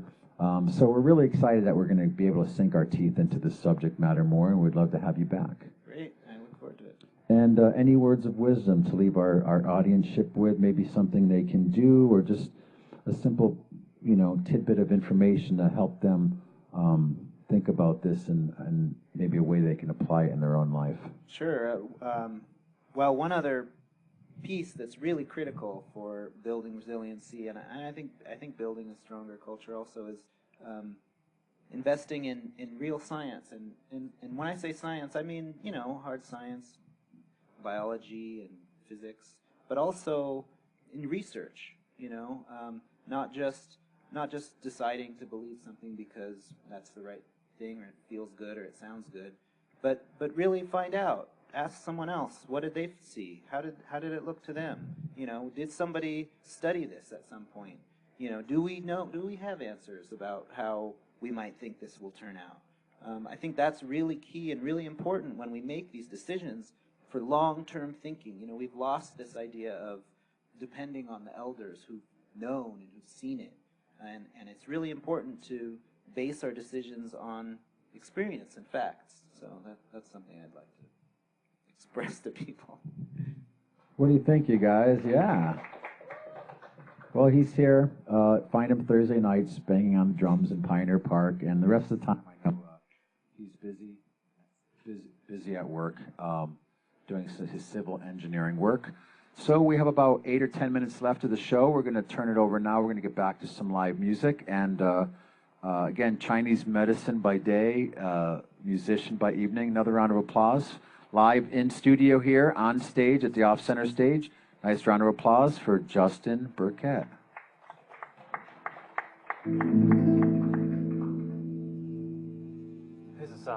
Here's a song called Call Me Ishmael.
Universal processes evolving under changing sky.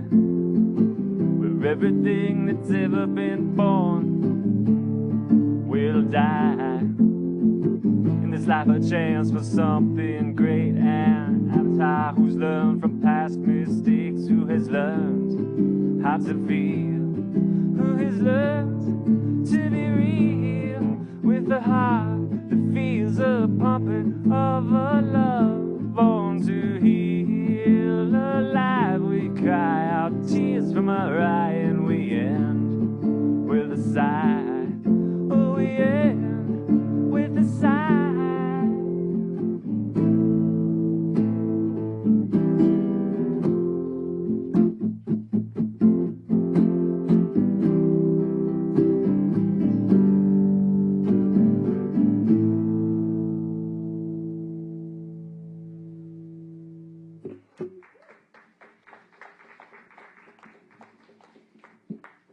All right, thank you so much. You wrote that one, obviously, right? Oh, yeah. Wow, very nice. So we're about to the end of the show. We have a couple minutes left. So I'm going to invite all the crew up here because, you know, really, without all of these folks, we could not even be doing this show. So let's get everybody out here if we could. I'm going to call Jim Heck, our technical director back there, keeping us streaming online.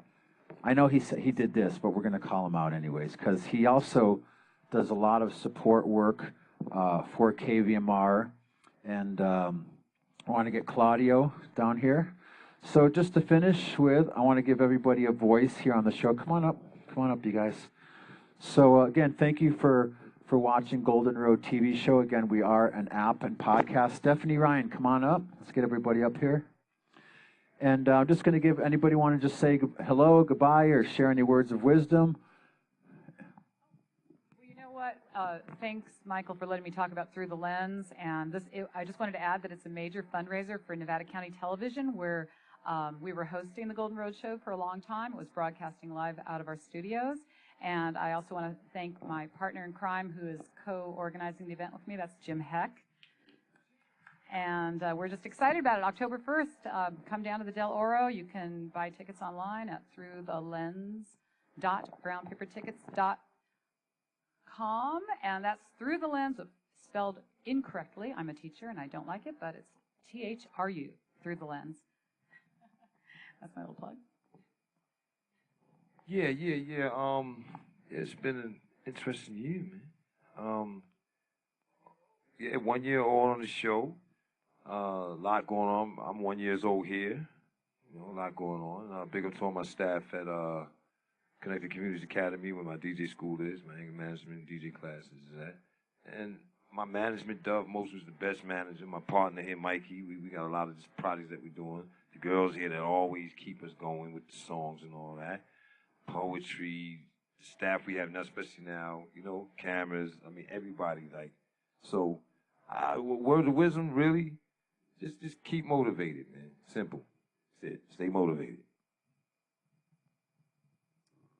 I don't have much to add, but yeah, let's build a community together and keep our culture growing and thriving. I wanted to thank Michael for letting me do his live streams for him. It's been a big learning experience, and I've learned a lot about production too in this endeavor. For me, it's an honor to be working on this show, and I hope everybody gives love to everybody else. I want to acknowledge our newest support here. We hope to have him back. Nice round of applause for Ryan Starr, who is TV training. And Makila, come on up. He's so humble. He's so humble. So we're gonna.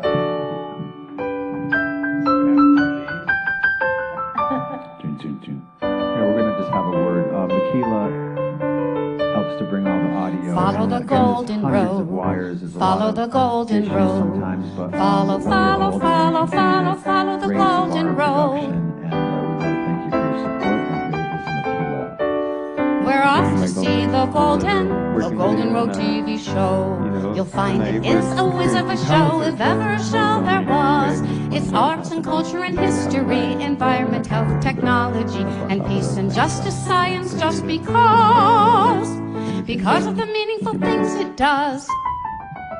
Again, We're off to see the Golden Road TV show. George helping to set up the keyboard for Gabrielle, and she's not here on camera, but Kenya Dance, who comes and does words of the week with poetry and contributes what she. Here she comes. There she goes. All right. Look at Grandpa Power there in his chair. So again, thank you so much, and again, thank you Rebecca Funk, who's back there running the controls and the switcher right now. We're going to take it out with our rolling titles. And again, thank you, Grass Valley Center for the Arts off center stage, Julie Baker, Sarah Zahn, all the people that make it work here. Thank you, New Dawn Gluten-Free Bakery in Auburn. Thank you, Forever Enlightened. Thank you, Lotus Guide Magazine, who now gives us a feature whole page every time they publish the magazine. Thank you to our new sponsor in Sacramento, the Sacramento Healing Arts Festival, where we're going to be next weekend. And you'll see some of these folks out at the Celtic Festival. We are out at World Fest. Lots more planned, helping to bring you inspiring, enlightened, and educational content here from the heart of Gold Country.